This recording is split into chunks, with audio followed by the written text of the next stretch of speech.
This is NC Spin, an unrehearsed discussion on issues of interest to North Carolinians. Now, here is your moderator, Tom Campbell.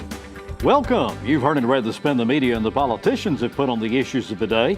To get the correct spin on what's going on in North Carolina, let's introduce you to our panel of experts. They include Becki Gray with the John Locke Foundation, NC Policy Watch's Chris Fitzsimon, Syndicated columnist and author John Hood, and political consultant Brad Crone.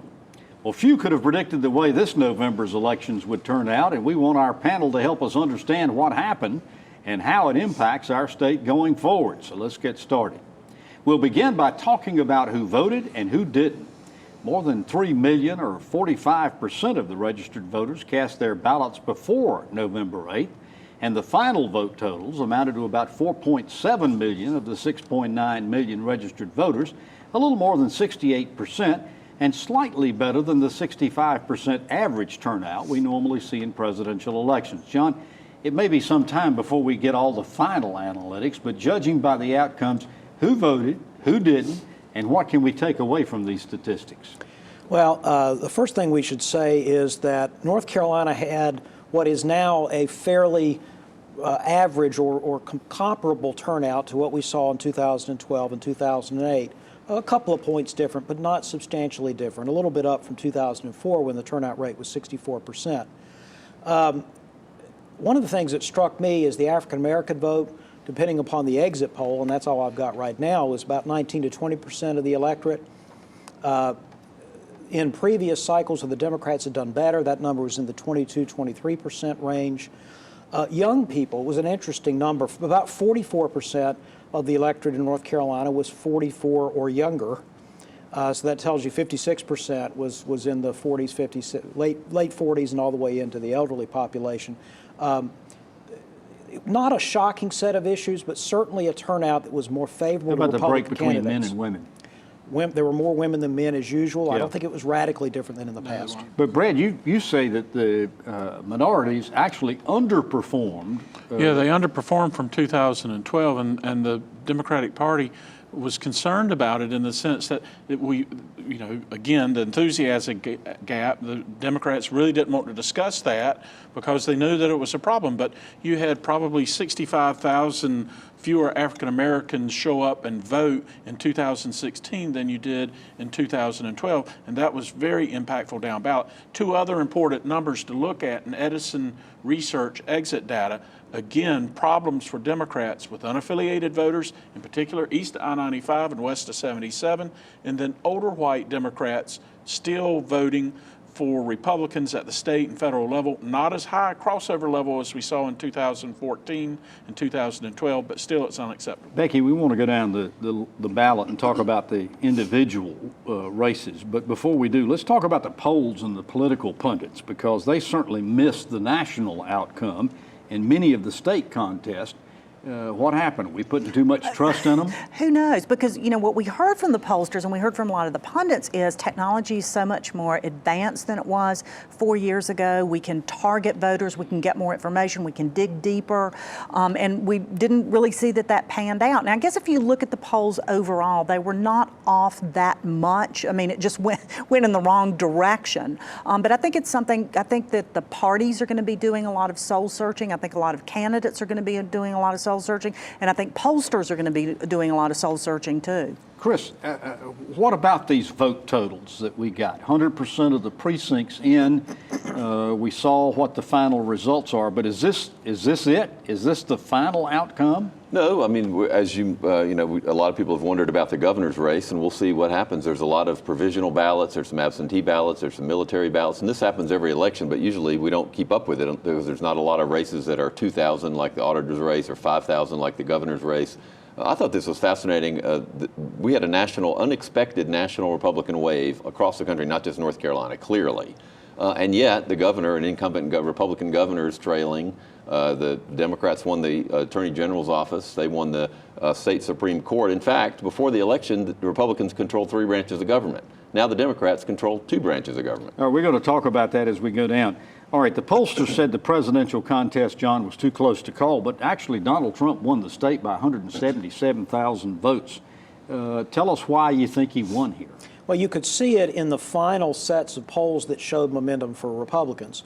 One of the problems in North Carolina, and actually even more so in some of the other states, the Midwestern states that broke for Trump, there were inaccurate polls. But honestly, the bigger problem was an inadequate number of polls.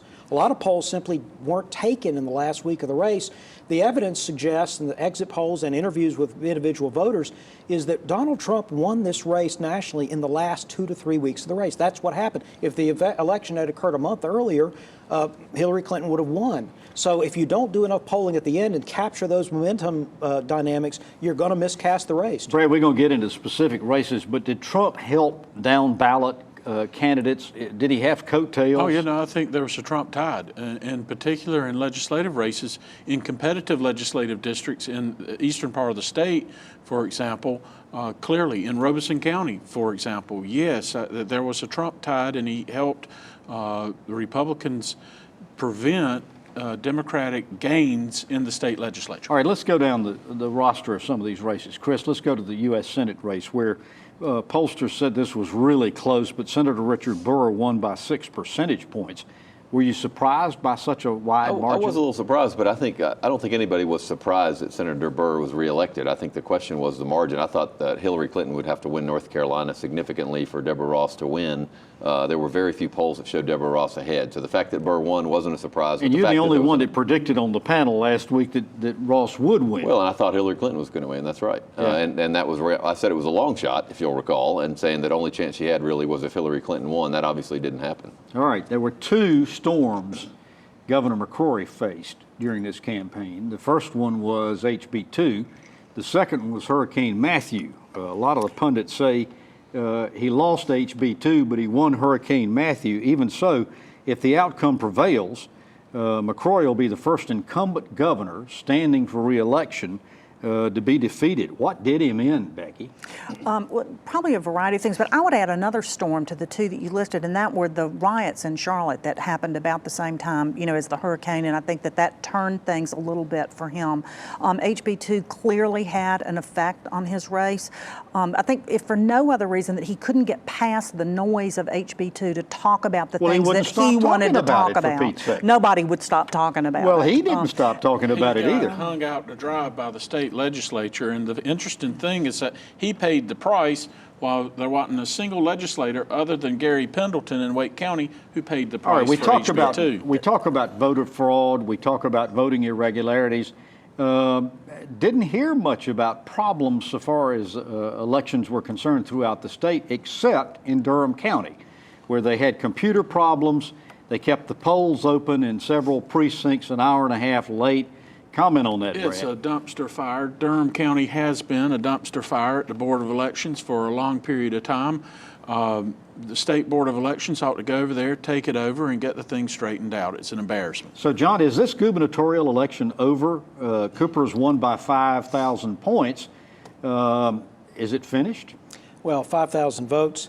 5,000 points. There are enough provisional and absentee ballots, in theory, to change the outcome of this election. Now, I don't really know how to rate the probability of that. Maybe I should take a poll. But but I think that it would be inappropriate to say this election is settled. It's not settled. There will be the counting of all these ballots. There'll be a recount. There is the possibility. I mean, it really was odd to have that batch of apparently early votes from Durham entered at 90,000 midnight, votes. flipped everything around. Yeah. Now, I'm not saying there's anything untoward about it, but it was odd, it was curious, it deserves scrutiny, and it'll get it. Might we see some lawsuits from this?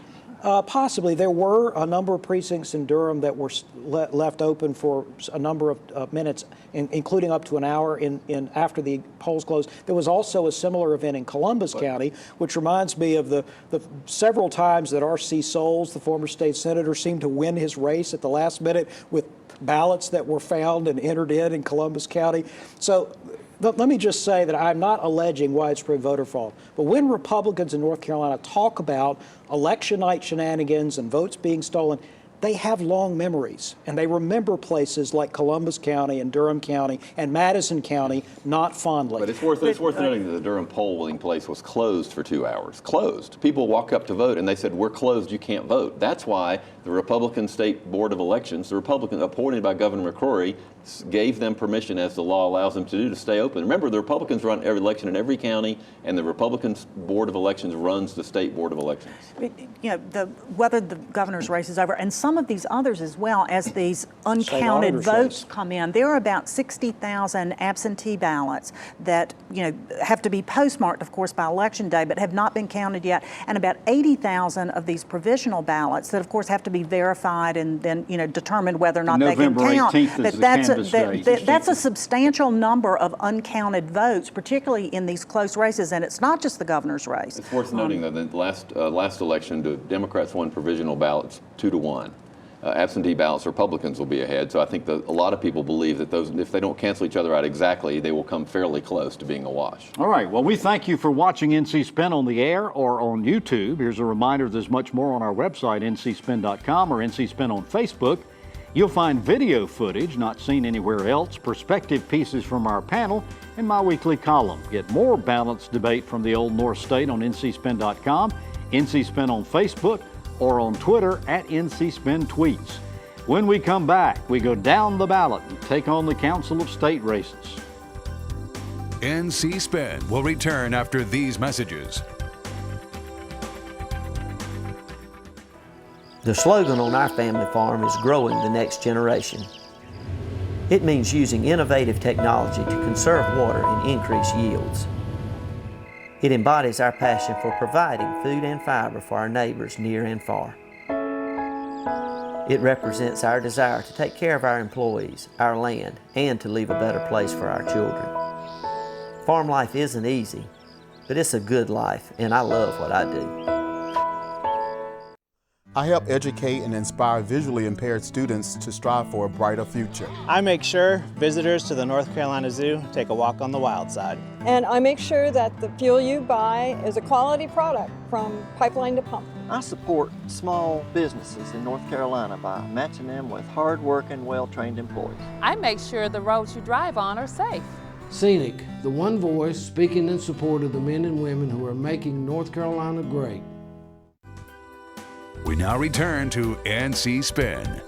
We continue our election wrap-up. There were important Council of State races on the ballot last Tuesday. For the first time in our lifetimes, the 10-member Council of State will have more Republicans than Democrats. Brad, you were the only panelist last week to pick Linda Coleman to win the lieutenant governor's race. Pollsters said it was close, but Dan Forrest won by 300,000 votes. Tell us what ended up deciding this race. Were there coattails that did it? Well, the Trump coattails in particular. Dan Forrest had a very significant advertising buy. My heart was talking rather than my head. The other interesting thing is I went through Democrats in that Linda in the race won basically 24 counties in looking at the data. Again, Tom, the wraparound counties in the Charlotte market, the Greensboro, Forsyth, Winston-Salem market, and the Raleigh market is very problematic for the Democrats. And you cannot lose Gaston, Lincoln, Catawba, Rowan, Iredell, Cabarrus, and Union County by 120,000 votes. Same thing in Guilford and Greensboro with Alamance and Davidson, and then Johnston, Harnett, Lee in the Wake County, Raleigh market, and win a statewide election. And Democrats have got to figure out a strategy to go to the wraparound counties and be competitive. Becki, there was a big election. This was a big election for Republicans, but there were several exceptions, and one was the Attorney General's contest, in which Democrat Josh Stein beat Buck Newton by 21,000 votes in a 50-50 split. You predicted Newton was going to win this election. What decided the outcome? Was it HB2? I think it was HB2. I think also Josh Stein had considerable more money than Buck Newton did, and I think spent his money smart in the urban areas. This was a really interesting race to me, and one to look at the two candidates and the very different backgrounds that they come from. What you really have is an inner city liberal, inside the Beltline Raleigh lawyer running against an very urban or very rural. You know, Buck Newton was the one that sponsored the constitutional amendment to have a right to hunt and fish. You know, very strong supporter of HB2. So there were the real different dynamics that I think we're seeing across the state as we see the demographics change and the urban areas get tighter and more liberal, where the urban areas get wider and more conservative. And that was an interesting race to me because I think it sort of personified that urban-rural divide. Chris, the other race that was fairly interesting, an open seat, was the state treasurer's contest. Dale Falwell, Dan Blue, former panelist and perhaps maybe a future panelist on NC-SPAN. That's the silver lining. Yeah, that's the good news part of this. Falwell won by 240,000 votes. Everybody else on the panel thought he was going to win. You predicted Blue. I thought this would be a lot closer. I certainly didn't anticipate the Trump tide, as Brad has called it. So I was surprised at the margin. Falwell did have a lot of advertising. I think he worked really hard, went around the state. I think in a non-Republican year, this would have been much closer. And Republican Mark Johnson knocked off incumbent Superintendent of Public Instruction June Atkinson. Yes. By 56,000 votes. Nobody saw this one coming. I think this may have been the most stunning outcome of the statewide elections. Mark Johnson is an attorney, a former teacher. He's on the Winston-Salem Forsyth School Board and had a very effective, albeit very low-dollar campaign. He worked very hard. I saw him many times in Raleigh. He traveled around. He made his case. I couldn't exactly tell you how this race differed from the others. I mean, Dale Falwell had the benefit of the State Employees Association, which doesn't always endorse Republicans for statewide office. They endorsed Dale. That was clearly part of his margin. Pretty effective. I'm not quite sure how Mark Johnson pulled it off, but I'm impressed by it. Okay. Another apparent upset came in the Commissioner of Insurance race. We've got, out of full disclosure, Brad, we got to say you were working for Wayne Goodwin. Yeah. Yep. But Mike Causey, who's run against Wayne Goodwin 2 or 3 times. Well, again, Tom, 2 factors there. Obamacare and double-digit increase on insurance rates going up for health care coverage announced basically 10 days before the election. And while Wayne Goodwin has absolutely no connection to that, he got tagged with it. And then again, there was a complete collapse for Democrats in the suburban counties around the metro markets.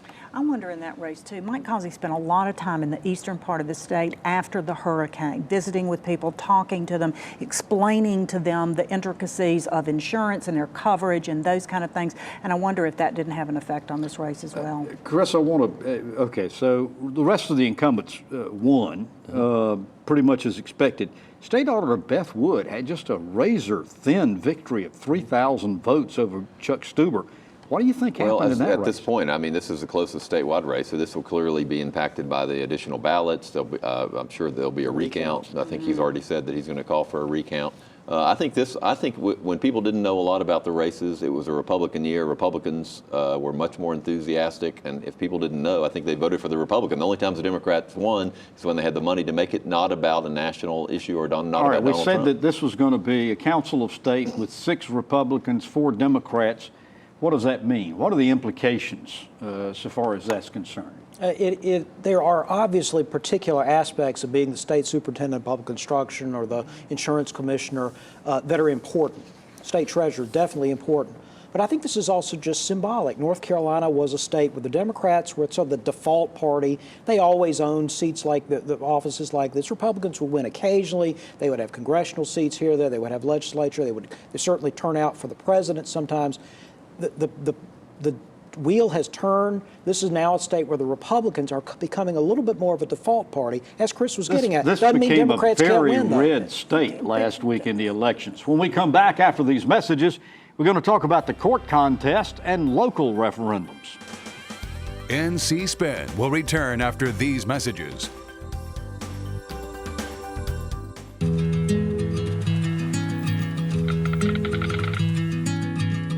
The cost of everything has gone up dramatically over the last 75 years.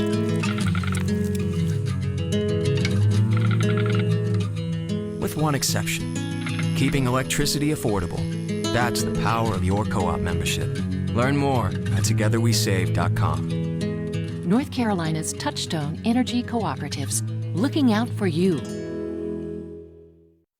You sleep on concrete till your body get immune to concrete. My mom got my brother and I up and said, come on, we're leaving. I became homeless in the beginning of this year. When I was about 4 or 5 years old, our house caught fire. I used to see my brother. If he see me, he'd turn and go the other direction. We did the only thing that we could think of, and we went to a Salvation Army shelter. You know, we don't have this, like, what's your background look like? We just say, what do you need? I remember the man from the Salvation Army coming down with a box of clothes. The Salvation Army officer bought my brother and I an ice cream cone. Last week, my brother walked up to me, and he just started a conversation. Today I've given my life to the Salvation Army because I remember what somebody did for me, my brother, and my mom over 30 years ago. The Salvation Army for me means hope. Compassion. Family. Support.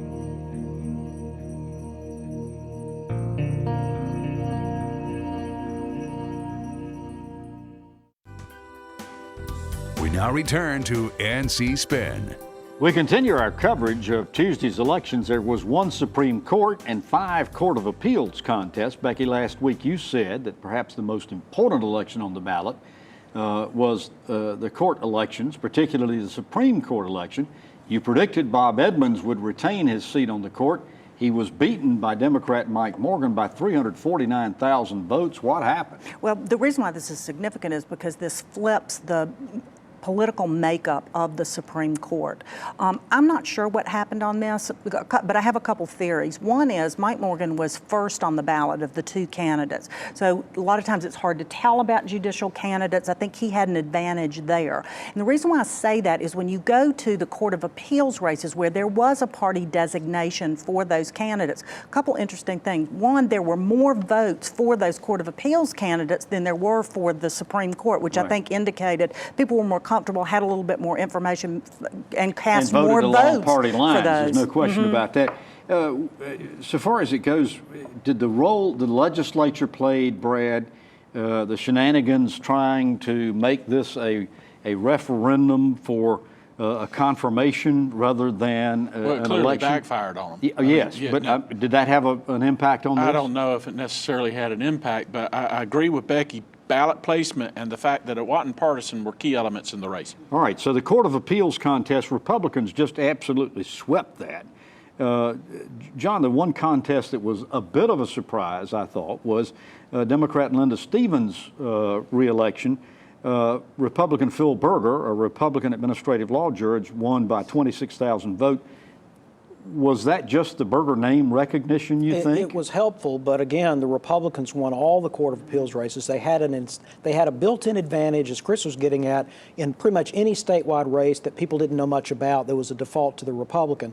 But this is also true for judicial races. This is why the legislature's decision not to put the party labels on for the Supreme Court ended up being a mistake. All right, let's talk about some of the local initiatives. I know Wake County had a sales tax initiative to pay for transit.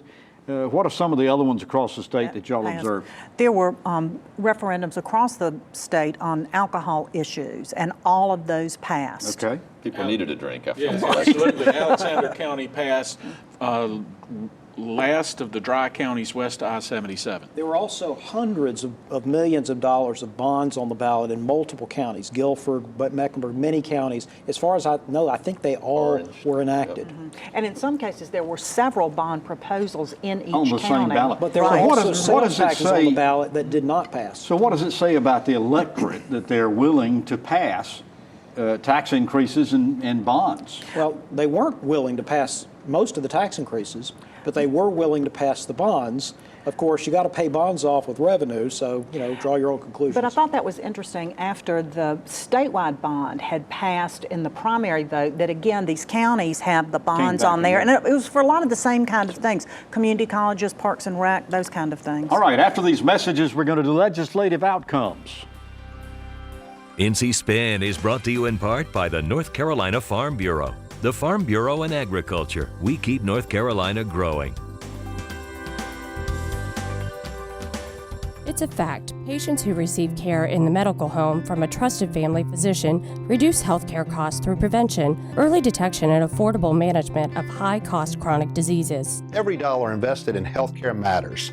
Let's invest them wisely, building on North Carolina's medical home model. Better health begins with the medical home, a trusted family physician, the best return on our healthcare investment. Learn about the importance of medical homes at ournchealthcare.org. NCSpend.com. I help educate and inspire visually impaired students to strive for a brighter future. I make sure visitors to the North Carolina Zoo take a walk on the wild side. And I make sure that the fuel you buy is a quality product from pipeline to pump. I support small businesses in North Carolina by matching them with hard-working, well-trained employees. I make sure the roads you drive on are safe.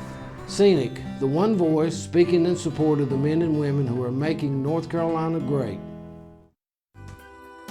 We now return to NC Spin.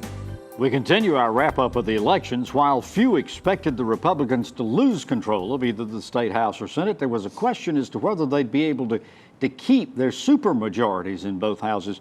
Chris, not only did Democrats fail to capture enough seats to eliminate the supermajority in either house, but Republicans actually gained a seat in the Senate. How do you explain this? Well, I explain it with the way I've been explaining everything. This was a big Republican wave night, unless there were specific cases where campaigns were targeting and had specific issues. The ones they did gain, they gained some in the urban counties. There's a net increase of the Democrats, one seat in the House. So the Republicans held serve in the legislature in a year when Democrats thought they were going to really gain. So really what happened is the Democrats didn't meet their expectations and things stay the same in the General Assembly. All right, John, last week we went down and listed some individual legislative seats. We were particularly highlighting Wake and Mecklenburg County because we said that some of the Republicans in those counties might be vulnerable. Give us an outline how that turned out. We were right about that. There were a number of vulnerable Republicans in Wake and Mecklenburg County, and in each of those counties, 2 Republican seats were lost to the Democrats.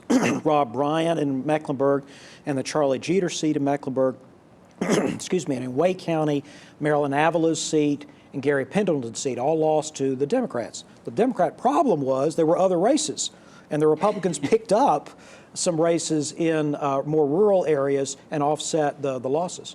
Brad, what were some of the legislative races that you watched that you found interesting? Well, I know the Joe Sam Queen up in the mountains, Jane Smith down in Robeson County, and that basically is a very competitive seat. And you got to hand it to Jim Blaine and Berger. They saw an opportunity there, and they went down there and captured it. My hats are off to them.